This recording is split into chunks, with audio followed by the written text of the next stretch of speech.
New Year, same extra value meals at McDonald's. So now get 2 snack wraps, plus fries, and a medium soft drink for just $8. For limited time only. Prices and participation may vary. Prices may be higher in Hawaii, Alaska, and California, and for delivery. Hello, everybody. Welcome back to Victory Drive Podcast. This week, we got on Scottie Sullivan, and Scottie has been around the WCB crew for a long time. I met Scottie all the way back in Nebraska when I first met the whole WCB crew. And my wife and I just went to Nebraska, wanted to see what these guys were all about, and Scottie was there. So hit it off with him, had a great fucking time in Nebraska, chit-chatted, drank a bunch of beer, had a great time. So that's how we became friends, and the bigger reason why we had him on this week is because Scottie and I are going to go to South Dakota this weekend for one of the most anticipated hunts of the year, honestly, and we're going to hunt prairie dogs. And I know, you guys are thinking, prairie dogs? Like, what the hell? That's not something to get super overly excited about. They're just varmints. Well, I'm excited about it because I think it's just going to be a great time with good friends, and we're going to see what it's all about. And it's not going to be just Scottie and I. Matt Hoyness, we're going to pick him up on the way there from Silencer Central. We're going to boogie on out. We are going to meet up with the Buckstorm boys, and we're going to fucking have a great weekend shooting prairie dogs and just having a great time. So that's why I'm super, super excited for it. It's just going to be no pressure kind of hunting weekend, kind of scratch that itch a little bit to get out hunting, and I think it's just gonna be awesome. I'm just super, super stoked for it. And so I had Scottie on to do a little bit of a pre-South Dakota trip podcast, and we ended up getting into all sorts of other shit. We started talking about like health and fitness because Scottie just recently quit drinking and started focusing on his health, which is awesome. Super, super happy for him. Making the right decisions. He realized he wanted to live a little differently and maybe get in a little bit better shape. So we talked about that for quite a while. And then we talked about archery shit for a little while because we both love archery and bow hunting especially. So we talked about that for a little while, and then got into prairie dog hunting and what we're kind of expecting when we get out there. And we're just super stoked to have a great time out in the middle of fucking nowhere, South Dakota, and shoot some prairie dogs with a whole array of different guns. So stay tuned for that hunt. I think we're going to do a fair bit of recording, so hopefully get some cool videos and content out for all you guys listening. And so that's kind of the rundown of the episode this week. And also, can't forget to plug our amazing partners of Victory Drive. First and foremost, Grizzly Coolers. They are the title sponsor of the show, and they are just an awesome cooler company. You guys have heard all about them from here and from Working Class and from CC Hunt Files and everywhere else that Grizzly's at. They're all over the outdoor industry because they really, truly believe in the outdoors and giving back to outdoors people and sportsmen just like me and you. They have awesome coolers and awesome bags. Like I said, I think last week we talked about their gear bags and how we use them quite a bit for going out to the range and use them for range bags. And they just make high quality shit. And all their hard-sided coolers are all made here in America, right down the road in Decorah, Iowa. So it's hard to hate on a company like that. Just real down-to-earth people making high quality shit for outdoorsmen and women just like me and you. So give them a look. And while you're at it, when you're looking at their website, trying to figure out what you're going to purchase, go ahead and before you check out, use WCB promo code WCB. If you didn't catch that, if I said it a little too fast, that'll save you 15% off. So use code WCB, get 15% off, and get yourselves into some badass coolers. So thank you all for listening. I appreciate everything, you guys. And by the way, we are going to have some YouTube videos coming up shortly. My wife is downstairs right now editing some videos and putting them all together so we can put out some more high quality badass content for all you guys. And just let us know what you think about it. You're going to be seeing some reels and shit coming across Instagram and Facebook, for all the shit that we're putting out. And just keep an eye on that. And then check out our YouTube. We're going to be on the Working Class Bow Hunter podcast YouTube channel. We're going to have our own Victory Drive playlist on that channel. And we're just really excited to put some cool shit out there for all you guys. If you want to see anything in specific, go ahead and hit me up on Instagram, Victory Drive Pod. Hit me up on Facebook, Victory Drive Pod. You guys know the drill. Find me there. Shout me out. Let me know what's going on. Do's, don'ts, whatever the fuck. I don't care. Just leave some comments and say how stupid I am. I don't give a fuck. Whatever you want to do, go ahead, hit me up there. Let me know what you guys want to see, because I'm very excited for the future. We're starting to get into some really, really fun stuff right now. And kind of try to break the lull of summer a little bit before hunting season. So everyone stay outside, have a good time, hang out with your families, because come hunting season, you're going to be not seeing a whole lot of them, I'm sure. So thanks, guys, for listening and watching and just being awesome. Appreciate y'all. Peace.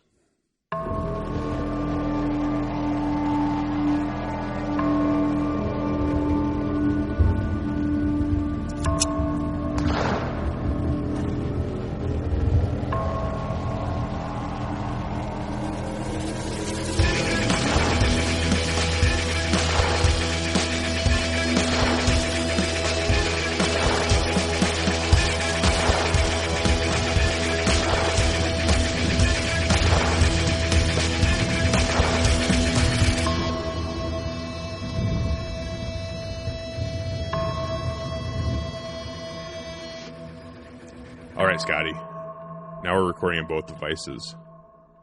Trying out this whole StreamYard thing and see how it works for possible video recordings in the future. And it's a little weird. I don't know how the fuck to get it hooked up to my laptop and have it work through someone else's laptop, but also have it record on the pod tracker, or if I even need that, or what the fuck. I don't know how any of this shit really works. I'm just a dumbass trying to figure out how technology works. We pretty much went in and out of it a bunch of times, and then it just started working. Yeah, it was weird. So I work in telecommunications, and that's kind of how you fix things. And that's how I actually just troubleshooting in general, I guess. Just kind of fuck with things until it starts working. Start unplugging just shit. Turn it off and on a bunch of times. Yeah. Just keep unplugging it, plugging it back in, and going in and out. Then eventually shit just starts working, and you're like, nice. Then people will ask you, like, how'd you get that fixed? Like, I don't know, dude. I don't know how I did it. Just start doing it. You start clicking things, poking things, and seeing what happens. Kind of like having sex for the first time. Yeah, you just poke around until you find something. Yeah. Is this right? No. Okay. Next one. Now. Oh, well, Scottie Snortweed Sullivan. How the fuck are you even Snortweed? Are you Snortweed still, or did you give that up with alcohol? No, I'm still the same weird son of a bitch. Okay. So we're still Snortweeds. Nice. Yeah. Well, how you doing, dude?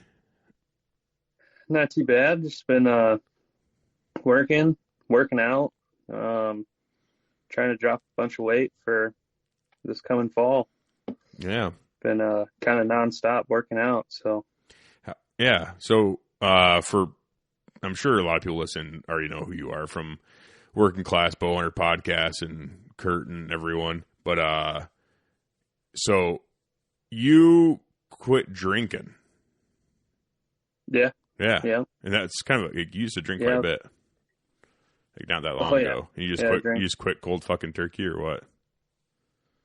Well, alcohol wise, but I'll drink I'll drink like NAs and stuff, but this the nutritionalist that I got with pretty much can't do that either now. So Yeah, what? none of it. Just straight water. The nutritional is what you're talking to, like a professional?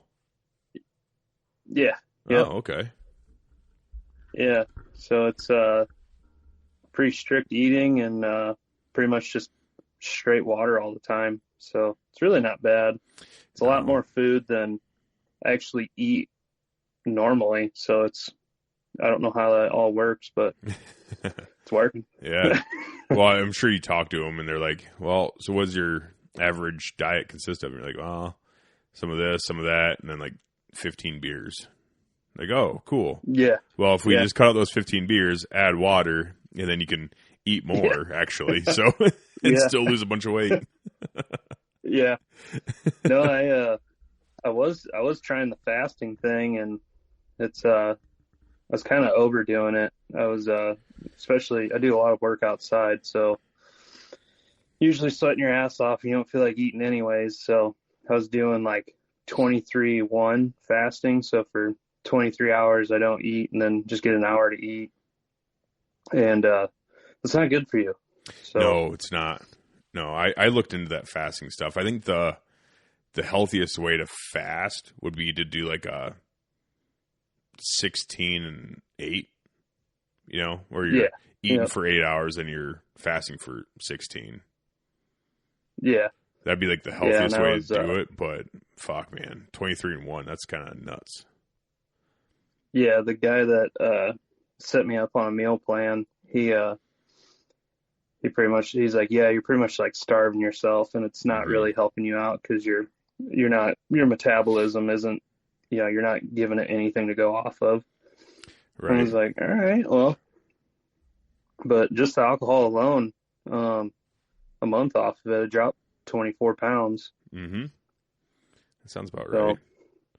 I mean, yeah, that's quit. Oh, sorry. Oh, I quit smoking cigarettes and all that fun jazz. Well, that's yeah. So that's one thing with me, man. I've been trying to eat a lot healthier lately too, and I still drink beer, but I'm not drinking near as much as I once was. So I just kind of, I don't know. I started Ashley and I started eating really healthy just this past month. We've kind of hiccuped here and there. I don't really say hiccup. We planned cheating days over holidays and special occasions, but just so happened that it was 4th of July and a bunch of shitty food, and then it was her birthday, and then we had a birthday party, which led to more unhealthy food. So it's yeah, it's dang. So it's all the good food.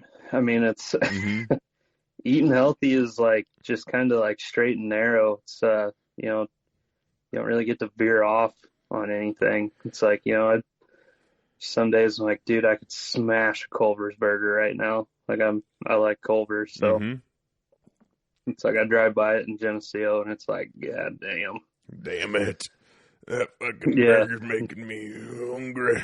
But I'm gonna just keep eating my celery and lentils. I don't know what you're eating. Rice and deer meat. Rice and deer meat, nice. Yeah. It's still good, but it's man, no dairy. I dairy? Slam a gallon of milk and Oof. See, so I go ahead. Sorry, you go. Or I could slam a gallon of milk in 2 days and 4 bags of shredded cheese. I put cheese on everything. Yeah, dude. Yeah. Ashley and I, we went on it was more or less I don't know what the fuck you'd even call it, I guess. We don't have a specific diet we're really following.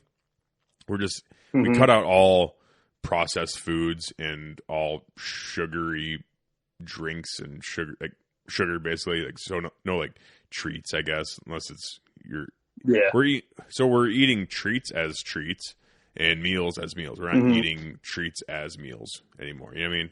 Yeah. So there'd be times where I'm like, man, I'm fucking hungry. I'm gonna go to the gas station and get a Snickers or a Fast Break or something. And now it's I'm gonna go if I'm hungry in the middle of the day, I'm gonna go to the gas station and get a bag of jerky. and eat that. Yep. You know, but eating eating this healthy for as long as we have been, when we do cheat, if it's like shitty fast food like Culver's and stuff, it's like our bodies are immediately just like bad news, and then you start feeling like shit. Like you're just like, oh my gosh, this is just how I felt all the time, but I just got used to it, and it's not good. And then when you eat, like if I eat like a sugary treat as a treat, I'm like, holy shit, this is like overwhelmingly sugary and sweet. So I can't even eat like a whole fucking sleeve of Oreos anymore. I'll eat like 3 or 4 Oreos. And Dude, like, that's plenty. You know, dude. Oh man, nothing better than Oreos or Chips Ahoy with some milk, man. Dude, that shit does rule. I would sit there. I'd sit on the couch and just inhale like a whole thing of them. It was great. Mm-hmm. Now it's like I'll add like Mountain Ops Ignite or something to my, like, just water for like anything with a little bit of flavor. Yeah. But dude, I once I ate don't know. a whole package of fucking double stuffed Oreos on accident. It was ridiculous. On accident? Yeah. I was in El Paso. I was by myself, so I had no supervision. And I was like, fuck, dude. Yeah. I got some double stuffed Oreos. I'm like, I'm just going to have a few of these while I'm watching a little TV. And I'm sitting there watching TV. Yeah. I got my big ass glass of milk. I'm just dunking them fuckers in. Just kept fucking hammering them down. Next thing you know, I look down. I'm like, oh shit. I've only got like half a sleeve left. I'm like, well, I can't put a half a sleeve in the cupboard. So and I'm like, well, here we go. I just finished them off. Gotta polish this off. Yeah, but I didn't even realize. I don't even think I was looking at the cookies. I was just like watching TV and fucking just like straight up like American fat ass fucking slob mentality, dude. Like not even looking at my food, just eyes on the TV and just drinking milk and dipping Oreos in it. And then I was also drinking beer too. So I was already like kind of half drunk. Yeah. I'm like, fuck yeah, here we go, dude. Yep. It was bad news. And I felt like shit. Yeah. But I'm like, whatever, dude. I'm in El Paso all by myself, so. Yeah. That's it's kind of my problem. I live by myself, just me and my dog, so I don't necessarily come home and get my ass chewed for eating all the food in the house. Judd just kind of like, you gonna drop me something or Right. what's up? He's probably not even mad. He's not even mad about it. He's like, hell yeah, No. dude. Keep eating like a fat fuck and give me some of them scraps. You know? Yeah, give me that. Give me that. Give me that Culver's. Give me some of them fries that you're not going to eat, dude. Yeah. Oh, He I don't think he likes it now because he goes on runs with me and he's dead when we get back home. What kind of dog is he? Black Lab. Black Lab. Was he kind of overweight for a lab? Yeah, they say that, but he doesn't look, to me, he doesn't look overweight, but I'm with him like every day. Right. So my husky's a little overweight. I don't know. But I don't think she's overweight. I think she's just a little fluffy. She's just a fluff ball. Yeah. But yeah, no, it's good though. It's good for you and the dog. You know? Yeah, man. It's definitely a complete 180 from what I've been doing pretty much my entire life. How do you feel?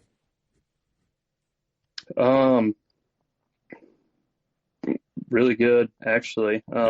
Definitely not being hungover at work and stuff. Like, that's been pretty decent. I wake up in the morning real easy now. I fall asleep like, well, you're wasted. You got no problem falling asleep. Yeah. But it's waking up. Yeah. No, man, I really just got tired. It's just like, felt like it was just wasting a bunch of time. Yeah. So I was like, yeah, let's, at first it was like, I'm going to cut back.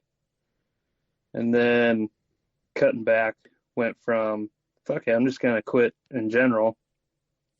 And yeah, it hasn't been bad. I wake up, usually Friday after work, get off work, get shit housed with somebody, and then, wake up at like noon on Saturday. And it's like, now I got my, wake up at like 4 or 5 in the morning. I don't know why. Like, I quit drinking. Now I'm like 4 or 5 in the morning. I wake up like, just like that. Well, it's because you're... Which sucks. Yeah, right. It's because you're going into REM sleep faster. That's the whole thing with drinking alcohol, like, and getting drunk. It's you fall asleep quick, but you don't actually sleep. You don't actually rest because your body's kind of fucking jazzed up from the alcohol still, and it's like processing it. So your body's like staying up. Your body's staying up, even though your brain is telling you your eyes are closed and time's going by fast. But your body is still working overtime trying to fucking process all the alcohol. And you don't really enter REM sleep that quickly when you're drunk. And then you wake up, and that's why you sleep fucking 12, 15 hours after being wasted. You're like, fuck, dude, I just can't get enough sleep. It's because your body's all fucked up from processing all that poison for so long. And then when you quit, then you're waking up early because your body's like, hey, shit, hey, time to get up, dude. Like, we're good. We're charged. We're fully charged. Let's roll, you know? Yeah. So. No, I enjoy it. It's pretty much wake up every morning, sit on the front porch and drink some coffee, and then try to decide what the fuck I'm going to do for the day. Yeah.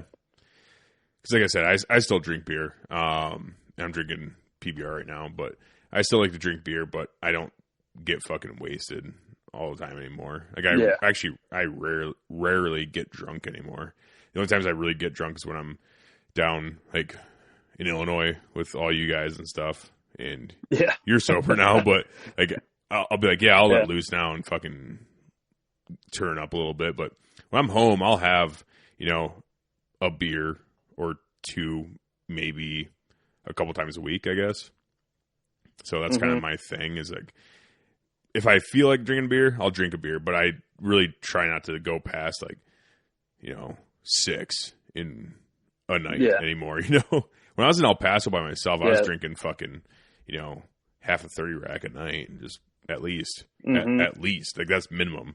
And that's just because, and I got so fucking fat, dude. I gained like 40 pounds just from living by myself and being fucking sad and lonely and being like, man, fuck, what am I going to do? I guess I'm going to get drunk tonight. And that went on for like a year and a half, 2 years. And I went from like a lean 215 or 220. I ballooned all the way up to like almost 280, dude. Because I barely passed, when I went to Airstreams, I barely passed the fucking weight requirements for the safety gear for climbing wind turbines. Oh, shit. Yeah. I was like, fuck, dude, are you serious? Like, last time I checked, I was 220, 215, 220. And they're like, no, dude, you're almost 280. I'm like, ugh. And I looked at myself in the mirror. That's when it hit me, dude. Because I didn't even look at myself in the mirror anymore. I always had, I just had my shirts on and whatnot. I didn't really I felt my pants getting a little bit tighter. I'm like, whatever. It turns out all my fucking pudge was just kind of spilling over. I'm like, ignore it. And then I took my shirt off. I was standing in front of the mirror naked after a shower. I'm like, God dang, dude, you're a fucking disgusting freak. Yeah. And I didn't like that. I hit 283 one day, and I'm like only like 5'9", 5'10". Oh yeah. And kind of the same thing. Hopped out of the shower. I'm like, you fucking piece of shit. Like, yeah, dude. I'm like, what the hell are we doing? Like, I'm like, I was like, I gotta have some goals. Like, I don't have any goals. I need to, and that's when it really kind of hit me. I'm like, dude, I'm like knocking on 300 pounds. Like, yeah, I'm not trying to be that. And, definitely noticed it there's a place we work out at here for work, CHS ethanol plant. And, some of the silos we got to climb are like 120 feet. And, dude, they were brutal. And it's like, I'm like, dude, I ain't gonna, and like all the stuff I want to go do, I want to go travel for hunting and stuff. And it's like, can't be fat and go try to do this stuff at high altitude and stuff. And it's like, well, I finally said, fuck it. And I want to make that a reality instead of just sitting here on the couch thinking about it.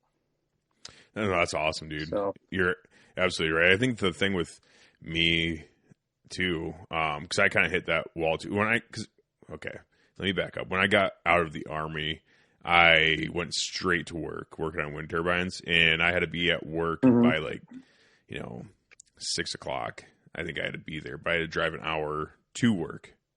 So I would have to leave my house absolutely no later than 5. And that's if I missed the train that went through this town that I had to go through. So if I missed a train, I could make it there in just an hour.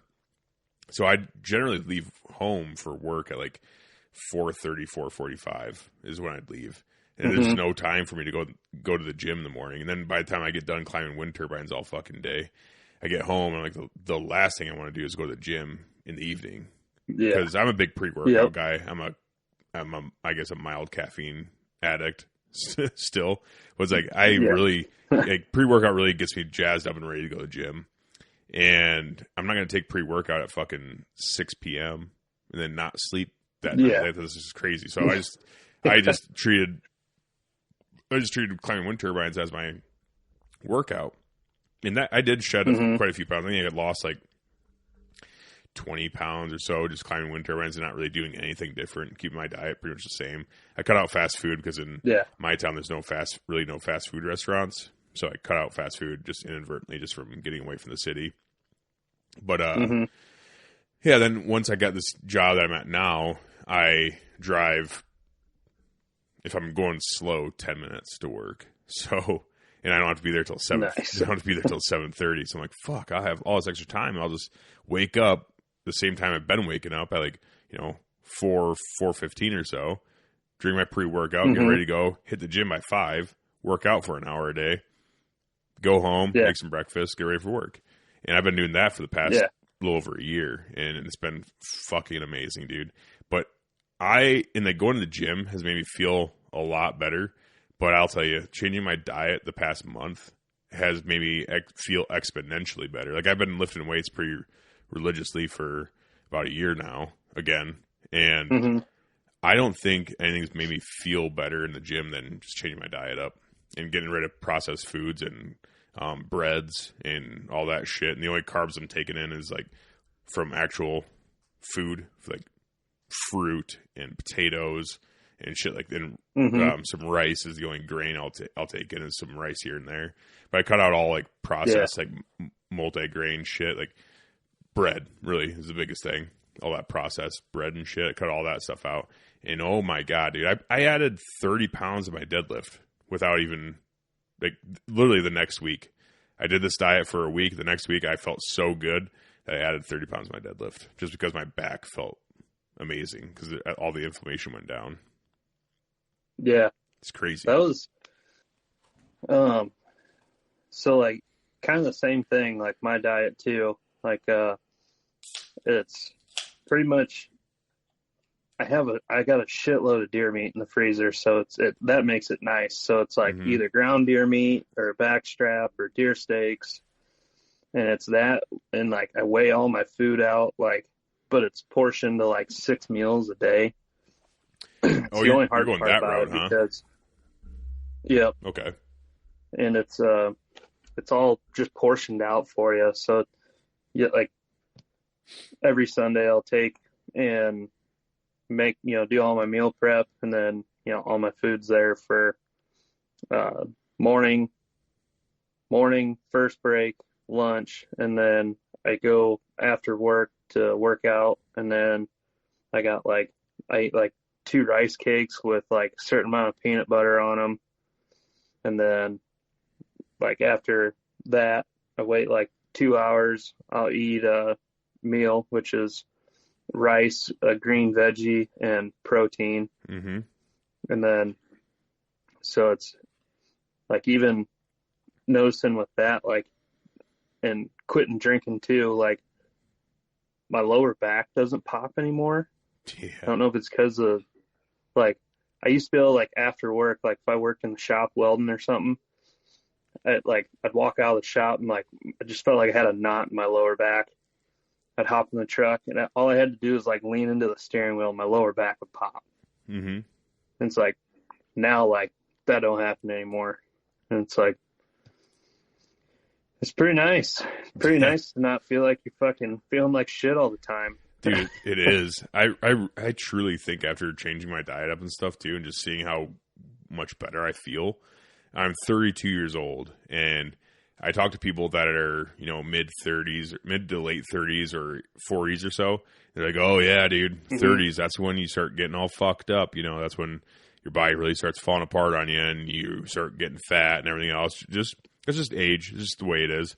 I'm like, dude, no way. Because you look at science, and scientifically, a male doesn't really hit their prime until they're 30. Like physical prime, you shouldn't be hitting your physical prime until you're 30.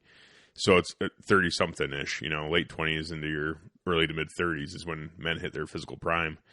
And I'm like, all these 30-year-olds, 30-something-year-olds are all beat the fuck up. And I'm like, well, something's... So I just didn't accept... I just didn't want to accept that as my fate, I guess. Because I want... Same as you, I need a goal. And my goal is to, do this for as long as I can, hunt, go out hunting, doing what I want to do. Yeah.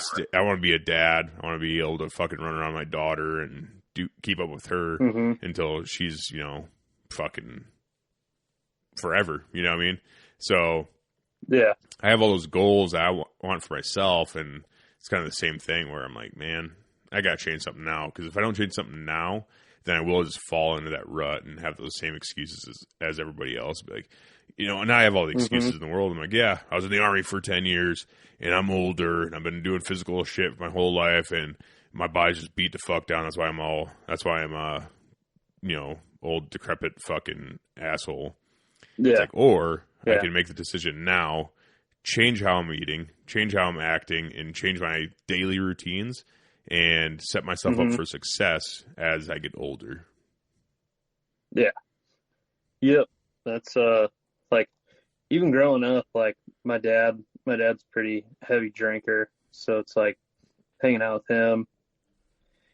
Like when I got 18, I mean, let's be real, we all started drinking when we were like 17, 18 years old. Yeah, I started drinking. It was like, 12, that was like, yeah. It was like, that's what you thought like the cool thing was, like sit around, bitch and moan about all your life problems and just drink a beer about it, Yeah. And I don't know, like I see my dad, and he's not, he is overweight, but he, I don't know, it's like, I don't want to be like that when it's his age. Yep. It's like, I'd like to be, I'd like to be 60 years old and, go on hunts to Alaska or, wherever, Utah, Colorado, it's like, but that's also like, wasn't my dad's, wasn't their goals either. Like they liked hanging around and drinking beer, and it's like, I'm just kind of over that, Mm-hmm. Well, what was your dad's hobby growing up? Well, he was pretty much worked, and then me and him raced dirt bikes. Like he did a lot for just getting me racing. So like that was kind of our weekends, was just racing dirt bikes all the time. Yeah. He's into hot rods. I mean, now he's retired, lives in Tennessee, and he fat and happy and enjoying life finally. Yeah. But he's got all the hobbies now. Yeah. Yep. Yeah. He's shit. I think he works more than when he actually ran his own business. Oh yeah, probably. Just trying to. Oh yeah, just building his house and all that stuff. So. Because my dad was the same way. He grew up with me growing up and stuff. His hobby was work. Like that's just what he did. He worked, and then if he wasn't working, when he was at home, he was working on shit at home. If he wasn't working on shit at home, then the only reason he wouldn't be working on shit at home is if there's a NASCAR race. And then he'd watch NASCAR for 50 laps, and I think watching people make left turns for 50 laps, he decides to take a nap for the next 150. And then then we try to steal. What my dad did. Yeah, then we try to steal the remote, and then he gets mad at us, and he's like, "I was watching that." It's like, you were sleeping for the last 100 laps. Like, no, I wasn't. It was rest of my eyes. Like, God dang it. They'll watch the first 50, and then it was like the last 10 laps. Yeah, right. They'd wake up like, right as a crash is happening. and be like, oh, okay. Yeah. Because that's what my dad's the same way. He's all fucked up, like from when he was a kid and stuff too. Like he got hit by a car when he was driving a 3-wheeler and jacked his leg all up and stuff. And then and he wasn't nice to his body when he was working construction forever. And then I think as he got older, and he took me out hunting and stuff, but we only went shotgun deer hunting. And so 2 weeks out of the year, we'd go hunting together. And that was pretty much the only like hobby that we really did together, because he wasn't really into sports. He didn't we'd play catch, every once in a while and stuff, but he didn't push me into do sports or nothing like that. He supported me if I did decide to do sports, but he's never like, all right, Jake, let's go. Let's fucking learn how to wrestle. Let's learn basketball. Let's learn baseball. Let's do this. Let's do this together. And he never really did any of that with me. He'd just be like, okay, cool. Yeah, I'll go to your meets and your games. But he really just wanted me to work, because that's what he did. He just worked, and he's like, you just got to work your fucking ass off in life. And, you got to give up. Maybe you got to give up what you want to do because you have to work. And that's the only way to really do this, I guess. But for me, it's like, I don't know. I don't work to live. I don't live to work. I work to live. Like I work as little as I possibly can. So I try to make myself as productive as I can while I'm at work, so then I can get paid and get out and do the shit that I really love to do, like hunting and shooting and doing all those other things. Yep. That's like my dad, when I got into like high school football, and I wrestled my freshman year, but I hated that it took away from snowboarding. So every winter, I just wanted to snowboard, and I did it freshman year, and I was like, it was fun. My buddies were in it, and then I was like, but I'm too afraid to get hurt for wrestling. So it's I'm not going to go snowboard. And it's then sophomore year, I was like, yeah, fuck that. I'm going to go keep snowboarding and shit. But it was my stepdad that, really got me into football. And my dad, my dad didn't even go to football games and stuff. It was, my stepdad was the one that got me into deer hunting, really got the gears grinding on deer hunting. And is your stepdad? He was, you said? Yeah. Okay. Yeah. My dad used to pheasant hunt when I was real young, and he got me into that, but he don't do it anymore. He doesn't. Every time he comes back home during the winter, I try to get him to go with me, and he's like, nah, I ain't fucking. Yep.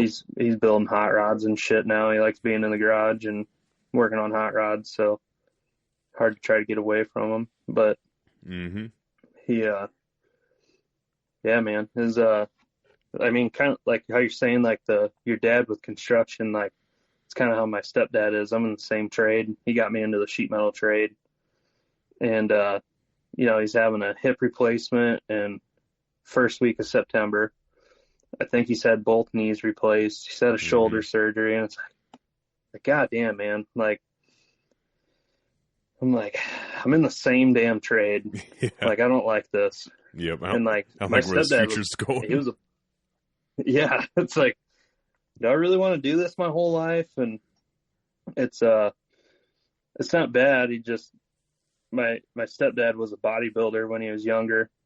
And, I think he says a lot of that, fucked him up. I feel like the sheet metal work would probably fuck you up worse than bodybuilding.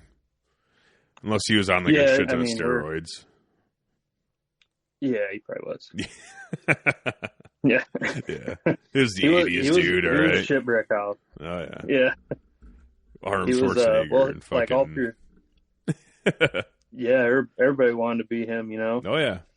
Still do. Well, not really anymore. Yeah. It's fucking nuts, but anyways, that's besides the point. Yeah. He, when him and my mom first got together, I just remember looking at him and was like, this dude, he's shorter than me, but I was like, this dude is just little shit brick house. Oh yeah. And he can still he can still do like lat pull downs and stuff with just like, I could hang off the weight. And I'm like, I don't get how you can do that, man. Dude, like, pulling behind your back. Yeah. I feel when like I was in high school, dude, like I could hang off that. Yeah. Like, I feel like as you age though, especially if you work out or work at a hard labor intensive job, I feel like as you age, you hit checkpoints where you just don't go below a certain strength threshold. Because there's things my dad can still do, and he's like, older and getting a little bit more decrepit, but there's things he can still do. I'm like, God dang, what the hell? Yeah. But he's never like he's never like a bodybuilder. Yeah, he's never a bodybuilder. He just worked hard labor intensive jobs his whole life. He's like, fuck, he's still pretty strong, and but it's just like, I feel like you just hit checkpoints. It's almost like you hear the term retard strength, but it's like old man strength. It's kind of the same, but different at the same time. Yeah. There was a press brake operator when I was a apprentice going through apprenticeship school. I went to work at Shovelers. His name was Bernie Bruce. And I want to say he retired at 68 years old. And he could have retired way before that. But he was missing like 3 fingers on one side. Jeez. And this dude could like pick up 1/4-inch steel plate and just slide it into a roll. And it was just like, I was like blown away by that. It's like, how can you do that? Yeah. Dude was just an ox of a human being. Just conditioned doing the same shit every fucking day. Yeah. Like, hey, hell yeah, here we go. He probably didn't eat completely like shit either. I don't know. Maybe he took care of himself a little bit too, where he's like, so he could keep doing shit like that until he's 68. Or he's just a freak. One of the two. I think he's just an old farm boy. I mean, he was born and raised on a farm, and he's just that farm boy mentality. And he's just an ox of a man. I think I saw him like 3 years after he retired. Didn't look any different. Like, just like the hands on that guy were just massive hands. Just a big, thick bitch. Yeah. Oh, that's awesome. But yeah, no, I'm happy for you, dude. I'm glad you're cleaning up and losing some weight and, working out and getting your goals or like reoriented, I guess. Get them pointed back to true north kind of deal, realign it. Yeah. So that's awesome. Yeah, I was slipping away pretty bad. And after I had one night just partied hard, and it was kind of the next day I was like, I got to change this shit up. Like, it's not getting any better. Right. What's your goal? Do you have like a goal weight or a goal? Yeah, I want to get to 200. Okay. Yeah. And you said you started this journey at about 280, right? Yeah. Okay. Yep. I'm at 256 now. No shit. That's fucking badass, dude. Yeah. That's awesome. Thanks, last time I weighed myself, I was 257. So. Really? Yeah. Yeah, it's the reason I went with the nutritionalist because I've been sitting at like 256 and I'll bump back up to like 263. And it's like, no matter what I do, like I couldn't like get past that. And it's probably your body fucking starving itself when you're doing all that fasting and shit.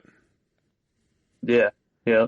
Because that's the one thing that people don't think about is like when you don't eat, then your body goes into starvation mode, and then everything you eat, once it hits that starvation mode, then it just transfers it to fat. Because it's like, hey, we don't want to lose this. We got to store as much of this food as possible because we don't want to lose it. Because that's how we evolved and adapted, is that we would go long stretches without food. And then we'd get some food and we'd gorge, and our bodies would store all the fat, and we'd be fine into our next meal kind of deal, But when you're not like living that savage lifestyle, then you need to just keep your food structured so your metabolism stays high. So your body's like, oh, hey, we're getting fed 6 times a day, very, very regularly. Yeah. So now I can adapt that and be like, okay, now let's process this and build muscle. Maybe we'll build some muscle because we have some extra energy to use up. Let's build some muscle and fucking then shit the rest of it out, I guess. But it's like, you know, your body's not like, shit, we need to store this as fat and store this away because we know we're going to get fed. We know we're going to get fed every 2 to 3 hours, and that's the way your body likes it, I guess, you know. So it frees up your body to actually process it and make it into muscle or something else. Every sip of Coca-Cola brings you closer to the excitement of the FIFA World Cup 26.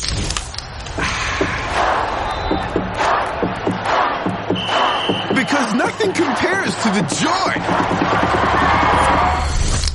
So grab a Coke and drink in the FIFA World Cup 26. No purchase necessary. 13 plus in 50 U.S. states and D.C. with a web-enabled device. Ends March 1st with 8 entry periods. Rules at CokeURL.com/soccer rules.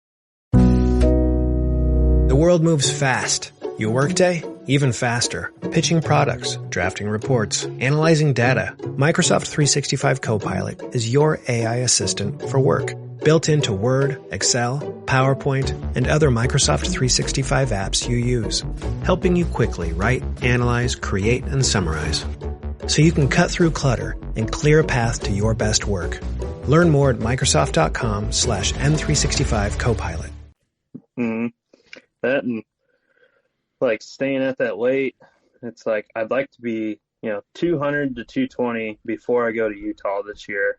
And it's like, after talking with Clint Casper, and like he's like, well, you can get, an over-the-counter archery tag for elk. He's like, it's a, low odds tag, but he's like, it'll get you out there. And it's like, it's kind of the goal. I'd like to, this first year, I mean, I'm really not expecting to kill an elk. The whole goal is to get out there and at least find elk and go from there. But it's like, I want to go out and learn the area. And he's like, what do you weigh? And like, you working out or anything? I'm like, well, I started like beginning of June doing all this stuff. And I was like, I'd like to get to, 200 to 220 before I go out there. And he's like, I would highly suggest it, because he's like, once we're at sea level, and he's like, you go out there, 8,000-9,000 feet. He's like, dude, you're gonna be fucking dead. Mm-hmm. I was like, yeah, so that's like my goal. That's the goal I set, was to try to make weight to go for that. Mm-hmm. And it's nice with that goal, because it's like, it's keeping my mind straight. It's like, I have to do this, otherwise it's not gonna fucking work. Right. Yeah. And that's a great goal, and set yourself a deadline to meet that goal is awesome. And that's why I'm such an advocate for strength training, because a lot of people don't like to think about it, but your body burns more calories. I don't even know if I'd like to say burns more calories than cardio, because it's not really necessarily true. Like, while you're doing cardio, your body burns more calories. But when you strength train, your body uses more calories in order to build throughout the day and the week, honestly. Where, when you fucking pump a bunch of iron and you're like, fuck, dude, I'm sore. That's your body rebuilding itself, and it uses calories to rebuild itself. And it takes, 2-3 days, however long, until you feel not so sore anymore. The whole time it's building muscle and it's healing itself. When you're doing cardio, you're burning a lot more calories while you're doing it, but then once you stop doing it, it's like, okay, well, there's that. That's what you burn. So I'm a big advocate of strength training on top of fucking doing some cardio and stuff. Obviously, for going to Utah and doing all that stuff, you have to do cardio. But that's not, like, you're not necessarily, you're doing that for a goal to get into a good enough shape to go run around mountains. That makes sense. But I would never do cardio strictly to lose fat. You know what I'm saying? Yeah. Yeah. So if I want to lose fat, I'm strength training. Mm-hmm. But and I'm doing 45 minutes on a treadmill with 10% incline at like a 3-mile-an-hour pace. I do that for 45 minutes, and then I do like just a bunch of body weight stuff, but I got my pack loaded up with like 50 pounds in it. Mm-hmm. So I do that, or I'll go jog down to the canal, or trying to do it right. But well, it sounds like you're doing it right. 'Cause, I guess when I say cardio, I don't mean running hills and running inclines and packing heavy shit. That is more or less like, I guess that's like a combo unit, where you're building muscle and you're working out and you're also doing some cardio and they're with it. It's almost like a cross training type of scenario. When I say when I use the blanket term cardio, I mean getting on a treadmill set at 0 and walking or jogging for an hour and a half, or getting on a flat road and jogging for 20, 30, 40 minutes. Like that's what I consider. That's what when I say cardio, that's what I mean. When you're rucking around and hitting hills and shit like that, that's not what I mean by cardio. Because I feel like I know when I was in the Army, I burned a lot of fat and got in really good shape just from rucking a fuck ton, doing a shit ton of push-ups and sit-ups. Like that's really all you need to do. Is you don't need to have a gym in order to strength train. You can strength train using just your body weight, Yeah. So. Yeah, I've just been picking stuff out of my garage to like lift and shit. Like I got like 4 combine blocks, like blocking up combines on trailers. I've seen this. I've been using those. Like, nice. Yeah. Yeah. It's like, I got 2 transmissions sitting in there. It's like, well, those are fucking heavy. So let's pick them up a couple times. Yeah. Can't wait to see a video of you fucking cleaning a fucking transmission, dude. Picking that bitch up over your head somehow. Yeah. It's fucking collapsing. Right. Yeah. Oh, that'd be fucking fold sweet. in half from it. Yeah. But all right, hey, hard segue. We're at like 45 minutes, and I want to talk about what we're about to fucking do next week, dude, or this weekend. Yeah, man. This weekend. Yeah. We're gonna go to fucking South Dakota and do prairie dog hunting. Yeah, dude. I'm pumped. It's gonna be fun. How did this even become a thing again? Were we kind of like just? I don't even remember how it came on. Like, I think someone said it as like a fucking like just said it and I'm like, yeah, it'd be sweet. But I don't remember how this even became a thing. Honestly, I think it was just completely random. Like prairie dog hunting. That'd be cool. Yeah. Bet you won't. I think I just texted you and was like, "You want to go shoot prairie dogs sometime this year?" Like, oh yeah, it was. Like, because you're like, dude, it's like $40 for a license, and then you just get to go shoot prairie dogs. And like, damn, that would be a pretty cool long weekend fucking trip with the boy, Yeah. That's how it started. Yeah, you just text me like, "Fucking want to go do this? It's super cheap. Hell yeah." The whole plan was because. Oh, sorry. No, you're good. Keep going. I was just gonna say the another part of the plan was to get my buddy Matt Moon out of the house, and he just had a baby not too long ago though, so he's like, "Fuck, dude, I don't think I'm gonna be able to make the prairie dog hunt." I'm like, "It's okay." He's like, "No, I feel like shit." I'm like, "Don't feel like shit, dude. It's just prairie dogs. Like, it's not like it's a once in a lifetime elk hunt. It's just prairie dogs. It's super cheap. We can literally do it anytime." It was completely random. It's not like we set up to go set out for this for like a couple years or anything, right? But I'm not gonna lie, I think I'm super stoked for it. Like I'm like, this is gonna be a lot of fun. Like it's just gonna be good like relaxing fun. It's not like deer hunting is fun in its own right, where it's like goal oriented fun, but you're really focused and a little bit stressed out, being like, man, I really want to shoot an X buck, whatever size it is or whatnot. It's just different because you only have one tag. You have the whole season. You're like, oh yeah, here it goes, dialing it in. You're getting closer, and then you have your opportunity. And this is just like straight up going to be like no stress, no nothing. Just go out there and have a good fucking time. Yeah, dude, it's going to be fun. I've never done it before, and I've always heard my grandpa talk about it, going out to like Wyoming and stuff. And he's like, they're just everywhere. And after me and my buddy Chris went out there mule deer hunting a couple years ago, like, they are just everywhere. Like, every piece of property we walked on, there was a prairie dog farm. Like, not a farm, but whatever they call it, the prairie dog town. Yeah. But, dude, we were trying to shoot them with our bows and stuff, and it's like, you can't get close to them. Yeah. They're wiry little fuckers. It was like, dude, they are. They're like, they have like an alert system. Like, one will stand up, and then they just like squeak towards each other. Like, they got like north, south, east, west, like covered. Yeah. Like, and then they shoot something, and then they like, all go down the holes. Yeah. We're clear to the east. We're clear to the west. Danger north. Yeah. Danger north. Fuck at the deck.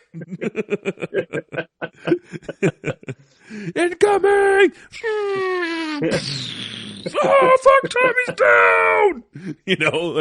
I wonder if it sounds like artillery when we're shooting 223 at him, or if it sounds like a sniper, It's like, fuck, here we go. Yeah. Just like explosions going all around everywhere when you're shooting at them. But I heard they were cannibalistic, so you shoot one, the other ones will come out and like start eating it. Really? Yeah. So to me, it's like, once we kill one, it should be a fucking turkey shoot. Should be like crapshoot, Yeah. Fuck, that's crazy.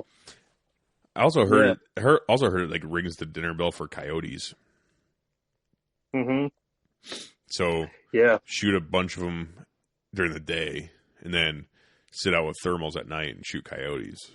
Mm-hmm. Yeah. I talked to Matt Hoynes. Yeah. He's coming, and he's stoked. Hell yeah. And he's bringing like 3 thermals and a shit ton of Soundser Central cans. And I think he said, he texted me. He's so stoked. He's like, fuck, dude, I'll bring my 223, my 17 HMR, my 22 250. I'm like, God dang. Because I told him, bring it all. Because he asked me if we're bringing any guns that are threaded for cans. I'm like, well, I'll probably still have my 6.5 at the time, so I'll probably bring that, I suppose. And he's like, okay, well, I'm going to bring this, and this. And I'm like, okay, well, I won't sweat bringing my 6.5. Then he's like, no, you're good. We'll have plenty of shit to shoot. I'm like, nice. I'm still going to bring my 6.5 because it'd be kind of fun to hit a fucking prairie dog with a 6.5, 143 grain fucking precision hunter. Mm-hmm. Dude, it's actually I'll bring you a bunch of 6.5 ammo. Oh yeah, because you sold your 6.5, so I don't have any. Yeah, perfect. Yeah. What do you bring for a gun? Just your 223? Yeah, I got my 223. Okay. I should bring out the 870. See if we can't hit him with a slug. Oh, dude, that's a great idea. I have a bunch of slugs that I need to shoot. They're like 20, 30 years old. We should do that. I should bring my. I'll bring it. Is it a rifled barrel or is it a smooth bore? Smooth bore. Okay. Perfect, because I have a shit ton of fucking rifled slugs that I need to shoot. So we'll bring some shotguns too and see if we can't sling them out there and fucking smoke one. See if we can't hit him from like 200 yards away with a slug. Yeah, I'm also gonna bring my my Glock and see if I can't smoke one with my fucking Glock. That'd be badass too. Dude, that'd be fun. I got a shooting bag. I have like a fish fillet table. So I thought about bringing that. It folds up, and then we can just use that as a bench, like a shooting bench. Oh, I thought you meant like so we can fillet up some prairie dogs. I'm like, I don't know how they taste, dude. Yeah, I don't know about that. You want to eat one? We could try it. Should we try it? Should we try a fucking prairie dog while we're out there? We better shoot it in the head with a 17. Yeah, right. Well, I think if we hit it in the upper body torso, we should have at least some legs. Maybe make some fucking prairie dog legs. Barbecue prairie dog. Yeah. I've never even heard of anyone eating prairie dog before. I wonder. It's probably like groundhog, right? Probably similar. Yeah. I know with groundhogs, there's like 14 different scent glands or some shit like that you have to cut out in order for it to taste normal. Because I was gonna eat one. I had a big one at my sister's house that I was gonna fucking shoot and then eat. But then I started looking into how to clean a groundhog. I'm like, that's way too much work. I'll go shoot rabbits. It's way easier. Yeah. You know what we need to do this winter too is we need to go shoot rabbits with recurves and longbows. Oh, that'd be fun. Yeah. Yeah, we should do that. Need to do a rabbit hunt. Yeah. I got a really good farm with. Oh yeah. I got a really good farm with a bunch of like briar patches and stuff in it, and we went out there last year with 22s, and we always shot rabbits and squirrels and stuff. It was a blast. That'd be fucking fun. Go out there with some judo points or something. Let her eat. Yeah. That'd be a blast. That'd be a really good time with that gets you dialed in with your longbow or recurve pretty damn quick, I feel like. Be really good practice. Dude, it'd be. I tried doing it like the first year I got into all the traditional stuff, and I think I lost like 10 arrows doing it, but I was shooting at squirrels like in trees and stuff. Oh yeah. So yeah, it was just like, see ya. Bye. Yeah. It's just kind of like, hey, dumbass, why don't you shoot at them when they're on the ground? Yeah. Well, just wait, dude. I'm coming down. Fuck, man. Yeah. We're fucking slinging arrows up in the fucking trees, you dumbass. It's blast. Yeah. When I was out deer hunting one time, I shot a squirrel. I had a small game head on one of my arrows. The squirrel was out there fucking, fucking barking at me. I'm like, God, you son of a bitch. I'm like, fuck you. I fucking rip her back. I'm like, thunk. I smoke this squirrel at like 25, 30 yards and just pin his ass to the fucking tree. I'm like, damn it. There goes that arrow. I tried climbing the tree to get it and everything, but it was brutal.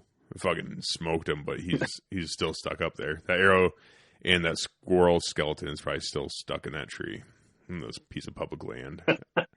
So that's awesome. Fucking dumbass! I'm like, damn it! Yeah, that was a good arrow. You said you tried climbing the tree for it? Yeah, because I was hunting from the ground, so I was in this like weird like pine tree area. So I was like, fuck you, squirrel. And then I tried climbing the tree and I just kept falling. I'm like, fuck this. Like I scared all the deer away. I'm like, this is dumb. So I just went home. This is like my first year bow hunting, dude. Really? No, I lied. Second year. This is my second year out bow hunting. This is my first year like all by myself. Because my first year I was kind of being babysat by Matt Moon, my buddy. And he's the one that got me talking to bow hunting in the first place. And so I went out with him and I shot a deer with his bow. And then the next year, I'm like, I'm going to do this myself now. I didn't kill shit. And then the third year, I killed something. I'm an every other year archery deer hunter. Every other year, I'll shoot a decent buck, probably. So this year, I'm probably not going to shoot shit. I just started. I want to say it's close to 3 years now that like. I think I somewhat got patterning deer and figuring them out. And like, it's like finally, what Kurt and Clint and Austin and Ross, what all those guys are really good at, and killing nice bucks every year. Yeah. It's like I've put myself on good deer for the past 3 years now. So it's like I think I'm getting them patterned out. But then again, it's like I don't really know. Maybe I'm just getting lucky. Maybe I hit a lucky streak. Yeah. I don't know. I feel like there's something to that, right? 3 years in a row? I hope so. Right? I hope so too. Because it'd be nice. It'd be nice if I could just start like consistently killing nice bucks. Yeah, it'd be really cool to be able to go out and be like, fuck yeah, I'm gonna shoot a deer this year.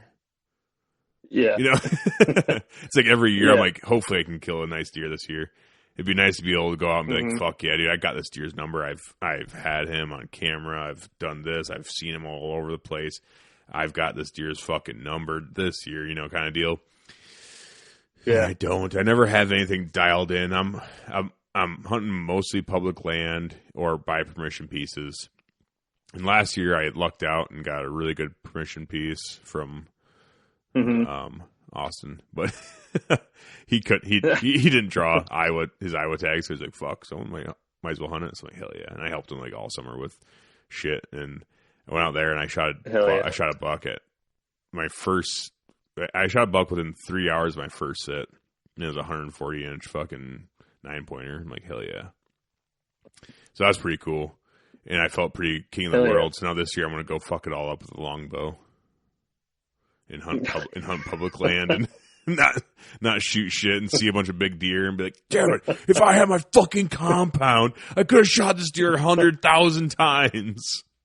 Yeah. Dude, that's one thing about shooting traditional. I've been off and on with it, and it's like this year I'm like, I'm doing it 100%, because like I'd see a nice buck and I'm like, yep, fuck that, grab my compound. Yep. Like I'm not trying to make it any harder than it already is. Yeah. Get it on play no and shit. This year, yeah. It's like this year I'm finally like, just do it. Like I've been shooting every day, and it's like you have good days and you have bad days, but I'm starting to have more good days than bad days shooting. So I'm like, well, let's just keep that going. Hopefully keep that going. I'm taking a recurve to Utah, so that's going to be like, let's just make an already hard trip fucking really hard. Yeah, you're going to see like a 300-inch bull at fucking 50, 45, 50 yards, and you're like, fuck. Yeah. And fuck! I'm hoping that happens. Yeah. I'm hoping that happens, because that means it's like I'm in the right spot. Right. So it's like, at least because I'm going solo, I'm going to be backpacking for 7 to 8 days. And then it's like, man, if I can just find elk, like I'm going to be fucking pumped. Like, right. I don't care about shooting. It's like, if I shoot one, I'm probably going to bawl my fucking eyes out like a baby. Like I will just be all sorts of fucking sideways about it. Oh yeah, dude. I'd fucking bawl my eyes out when you send me a picture of you, even if you shoot like a raghorn. You know, I'm like, dude, holy fucking shit, Scotty.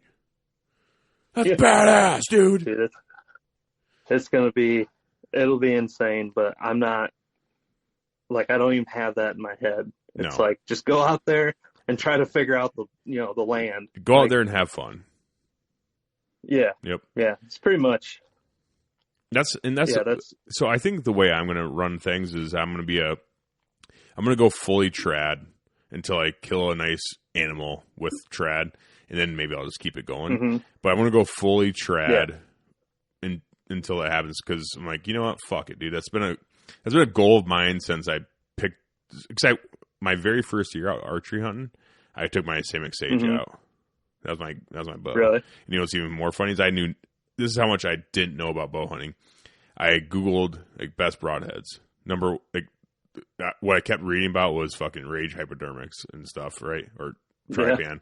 So I'm like, fuck yeah, dude. So I got some Rages and put them on my trap bow. And I'm walking around the woods with a fucking expandable with a Samick Sage recurve. And thank God I didn't even have the opportunity at a deer.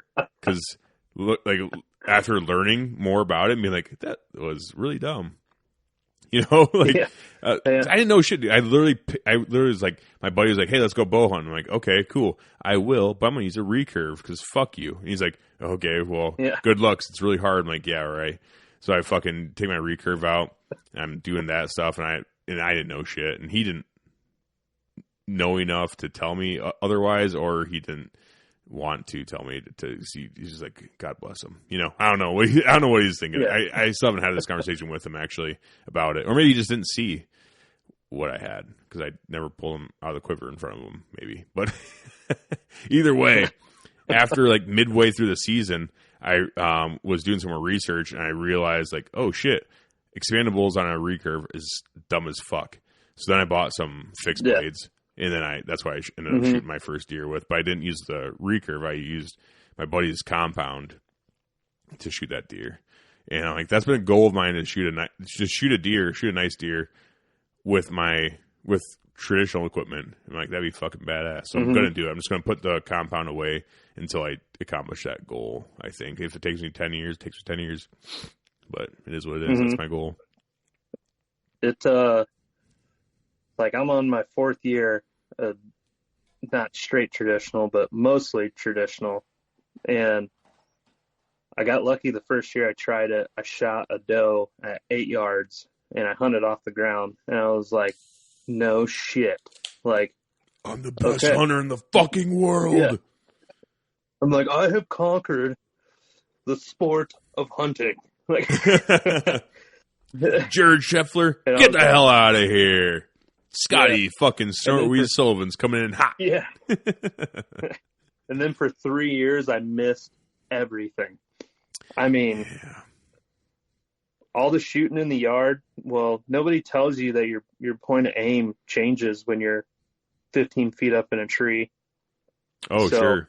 That and then it's like when I drew back on deer with a recurve.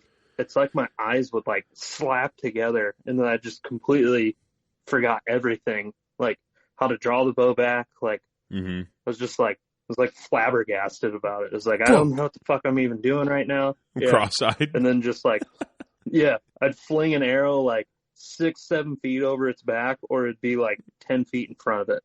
Son of a bitch. I'm like, okay. Yeah. It's like, this year I practice off a ladder because I don't have a tree in my yard to put a tree stand in. Yeah. So I got a 15-foot ladder I stand on. Put it against your house or something? I do a lot of shooting off the ground. Yeah. Do you really? Hell yeah. Yeah. Hell yeah. It's I've been learning the 2 different point of aims from off the ground and then from elevated areas. So I'm like, man, I gotta, like, this is the year. Like, I'm good. I'm shooting really good at both. But I don't know when that moment actually comes. It's like, I don't know. I get too pumped up. My eyes like slap together, and it's like I black out. Yeah. It's like, I don't know what the fuck just happened. Like, Dude, I'm going straight Cherokee Scheffler style. I'm gonna go whitetail adrenaline, fucking long bow, and just spot and stock fucking whitetails this year. Hell yeah. I might set a couple stands, I guess. But that's like my goal, dude, is to fucking get in there hot on some deer and be like, this is what's happening. I'm going to sneak up on your ass. Yeah. I'm going to fucking crawl through this grass. Yeah. And then I'm going to fucking sneak right up there, get up to my knees, just fucking thunk, launch one right through his lungs, dude. Oh my God, I'm so excited. It probably won't happen that way. If I do kill a deer, I'll probably end up like fucking doing something. It'll be something silly because that's how all my successful hunts go. It's like based off of some silly shit, you know. When I shot that pronghorn in New Mexico, I was down there with like doing the Hunt Wars deal, and I was down there, and we fucked him up the first day of hunting. Drove up there and we're glassing. They go, up there's the target. There's the target pronghorn right there. And we were looking at him. looking at him, I was like, man, fuck, looks like he's getting a little twitchy. Like, we got to go do something. Then all of a sudden they just took off. I'm like, fuck! Damn it! Like, they're gone! They're never coming back. Yeah. Then we were just driving down the road, looking around, didn't see a pronghorn in fucking sight. And then all of a sudden we get around this sagebrush patch, and holy fuck, there's a whole herd of them. And there he is, right in the herd of them. And they run across and cut straight across right in front of us and run right past us. So then Justin Trees, he slams on his brakes, and I I jump out and tell Britt, like, Britt is the camera guy, and he jumps out too, and then he hits record, and we fucking lay down in the grass, and I tell Justin, like, go, go, go, and he fucking takes off in the side by side and drives off to the next road to like kind of, I don't know, not just to get away from the area, to let him calm down, be like, okay, the side by side's gone now, cool, we can go back to business as usual. And we're crawling through the grass and shit, and fucking do, and then we get up this cut, and they run out, and I fucking shoot them at 77 yards. Like, holy fuck. Hell yeah. Just some silly shit, some silly off-the-wall crazy shit. Should not have worked out kind of deal, but then it did. Like, that's how, if I kill a deer with my longbow this year, that's how it's going to go down. It's going to go down due to some, like, silly-ass shit. And it's going to be awesome. Like, I think hunting with like traditional stuff too, like I think it's taught me like so much more woodsmanship because you have to be close. Yeah. And like that first year I hunted off the ground with it, it was just like, it got me more into like patterning deer and figuring out to and from and like what wind. And it's like, well, my wind's got to be good for the wind that they're coming out on. And it's like, which it does when you're, hunting no matter what, but it's like, I got to be at least like 20 yards. And like, realistically, I'd like for something to be 10, 15 yards. And it's like, or it's like just 5 steps. It's taught me so much more. Yeah. And it's like, it kind of just changed up completely how I've hunted the last couple of years. And it's just fun, dude. Like even missing deer with it, it's like, well, all right, we'll go try something else. Like, like it's just a blast, man. Like I've never had so much fun missing deer. Right. Like usually I'd be fucking so pissed if I missed one with my compound. It's like I know what I'm doing. Fucking idiot, dude. Yeah. Like, how the fuck do you miss that? Like, what kind of fucking piece of shit wannabe bow hunter misses a deer at fucking 28 yards without fucking compound? Yeah. Oh yeah. I get it, man. That's so the thing with bow hunting that's so weird is that a lot of bow hunters and like start out being gun hunters, right?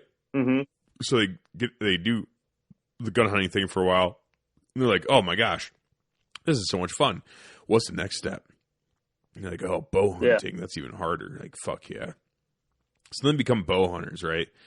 And then they're like, okay, yeah, this fucking bow hunting thing is pretty sweet. And then what's the next step? And they get into traditional hunting or whatnot. But a lot of times, especially compound guys, they like to poo-poo on fucking gun hunters. But then they try to go out during bow season and make it as easy as possible for them, Yeah. You know what I mean? Like, and don't get me wrong, this is not talking shit. This is not talking shit on bow hunters by any means. I'm a bow hunter, and this is not talking shit on private land guys or anything like that. But what I'm about to say is, like, that's what we're trying to do. That's what a lot of bow hunters, like hardcore bow hunters, are trying to do. They're like, I want to pick up the hardest tool, but then also, when I pick up the hardest tool to hunt deer, I also want to make it as easy as possible to do it. Which is kind of weird. Yeah. And like I said, I'm not talking shit, but it is kind of weird that we set a goal to be like, okay, we're going to buy a big piece of land or whatnot, or buy a piece of land, and we're going to try to keep as little pressure on it as possible so then we can go out there and make it as easy as possible to hunt these deer as we can. Which, like I said, it's not, I'm definitely not poo-pooing on that by any means, but it's just like weird. Then you bring in like the crossbow hunting during archery season. It's like, yeah, I'm a bow hunter with a crossbow. It's like, nah. Then a bunch of vertical bow guys are like, no, you're not, bitch. And then it's like, okay, whatever. Yeah. But then you get the compound guys that have the fucking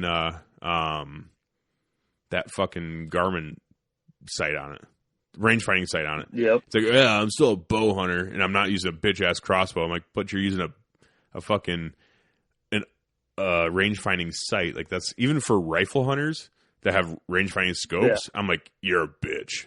You know what I mean? Yeah. Like, you're a fucking bitch. Just take your rangefinder out and range them. Give the animal that opportunity to get away and have you fuck it up.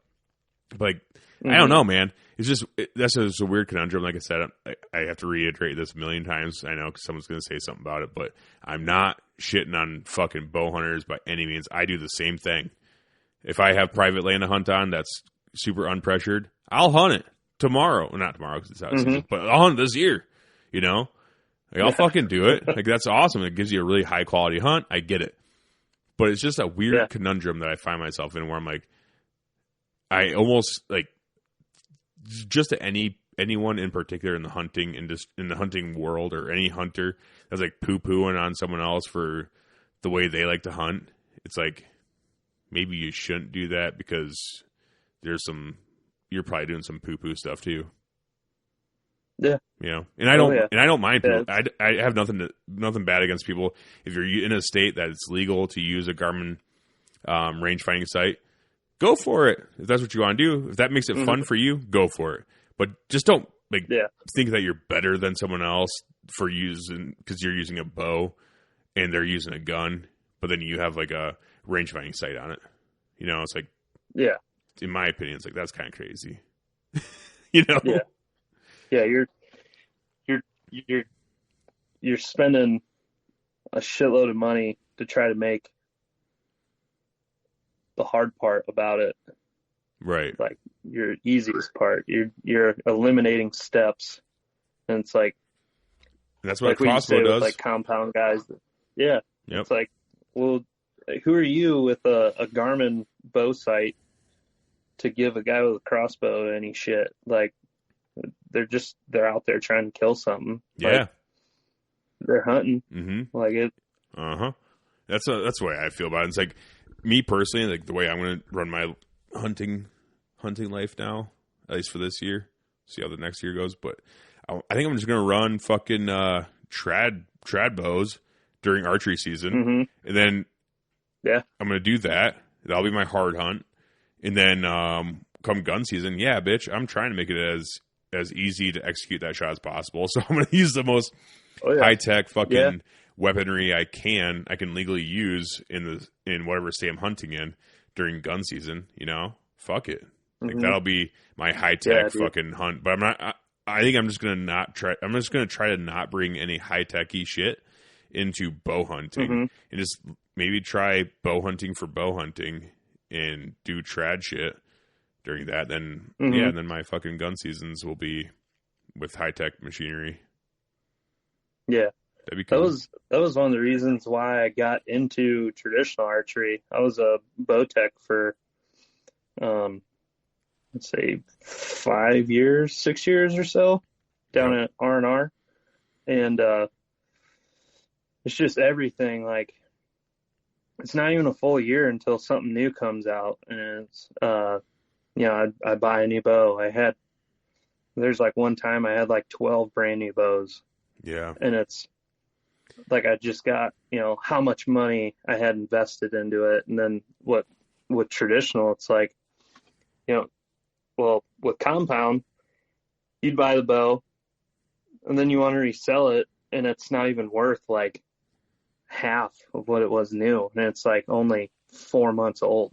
And it's like, what the crap? Like, with traditional stuff, say you want to sell, traditional bow, it's like they gain value with being older, or like, who made it, or it's like, and they're just the simplicity of it, setting up arrows.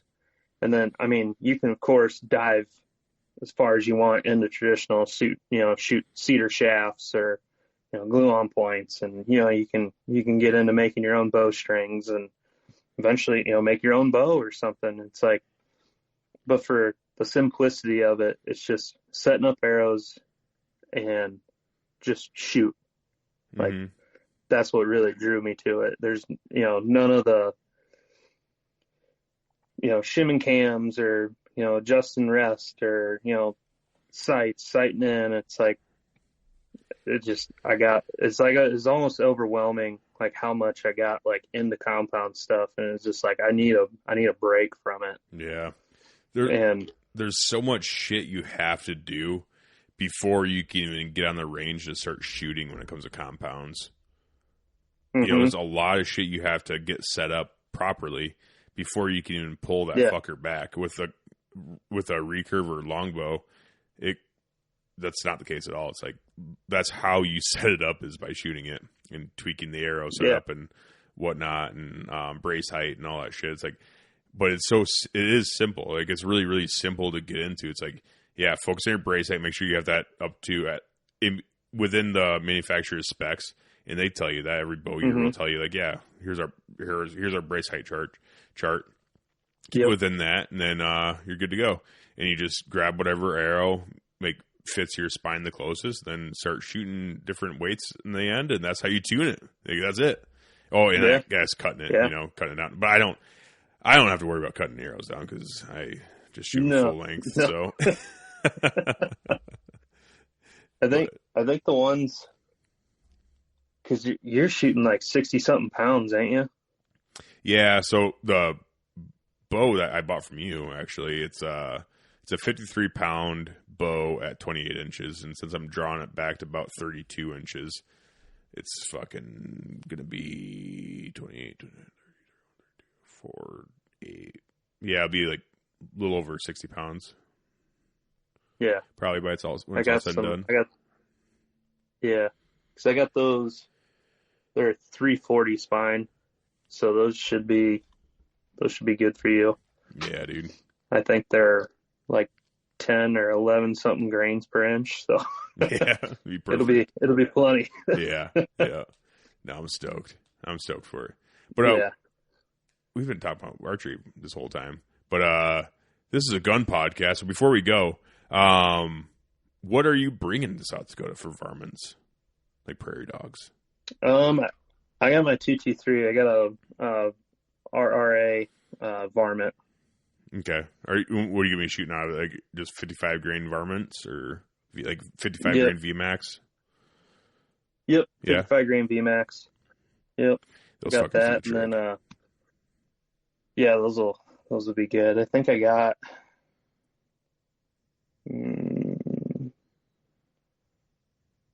500 rounds or so I'll bring. Fuck yeah, dude. What's your barrel length on that thing? It's only an 18-inch barrel. 18-inch. So, I mean, that'll be cooking about almost probably right around 3,000 feet per second then, probably. Yep. Yeah. Yep. That's fucking fast. That's zipping. Yeah, I think that'll blow some prairie dogs up, dude. Oh, yeah. It'll be fun. It'll be a blast. Yeah, dude. I'm stoked. Oh. I'm fucking super stoked. Honestly, like, I've never even considered prairie dog hunting. I guess the last time I did. I have considered prairie dog hunting before, but I was like 11 years old, and we were going to South Dakota for a family vacation, and we were out there, and I seen all the prairie dogs. I'm like, man, that'd be sweet to have my 22 and just fucking start laying the dick down we were in like the Black Hills, and there's just prairie dogs fucking everywhere, dude. It was insane. I'll bring my 22 too. I'll just bring everything. I'll bring muzzleloader too. I don't give a shit. Fuck it, dude. Let's go. I think I'm just gonna might as well. Let's just bring all of our guns and just see what happens. Just shoot a hodgepodge of guns. Bless me, excuse me. And just see what happens. I wish I had my scope on my 30-06. That'd have been fucking super good time to get used to that thing, but I'm just not gonna have the scope mounts for it yet because it's a Ruger M77 Hawkeye, and it takes those gay ass Hawkeye rings. It's not just a Picatinny rail; it's like a dovetail rail. So it's like, ugh. But that gun is badass. It's gonna be fucking super sick when I get those gay ass scope rings on it. Hell yeah! It's the only complaint I have about that gun so far. I haven't even shot it yet, but I'm like, the trigger's crisp, the action's smooth. It's a controlled round feed action. It looks beautiful. Yeah. It's fucking wood stock, blued barrel. I'm like, it looks beautiful. It just looks like America's gun. And then it's got these gay ass fucking Picatinny, Ruger, Hawkeye scope rings. I'm like, God, damn you! But it'll be cool once it's on there. Hey, you want to? I gotta piss like a racehorse. Yeah, no, I think we're gonna cut off right there. You want to? Yeah, we've been going about almost an hour and a half, so I think it's a really good intro to Prairie Dog season. So we are going to have hopefully like 2 or 3 more episodes about prairie dogs in South Dakota hunting. So stay tuned for more. Scotty, appreciate you coming on, dude. Yeah. And I'll see you in like a couple days. And we're going to be driving to fucking South Dakota. I know, dude. It's going to be awesome. Yeah, I'm stoked, dude. So, all right. Well, I don't know, you want to sign off with anything or what? No, I don't have anything. Nice. All right, guys. Stay tuned. Stay tuned, I guess. Yeah, stay tuned. We're gonna do some recording, do some shooting. I just have a phone. I don't have a big fancy dancy camera set up yet, but we'll do some fun stuff out there. It'll be a good time. So, all right, buddy. We'll talk to you soon. All right. Hi, brother. Peace. Peace.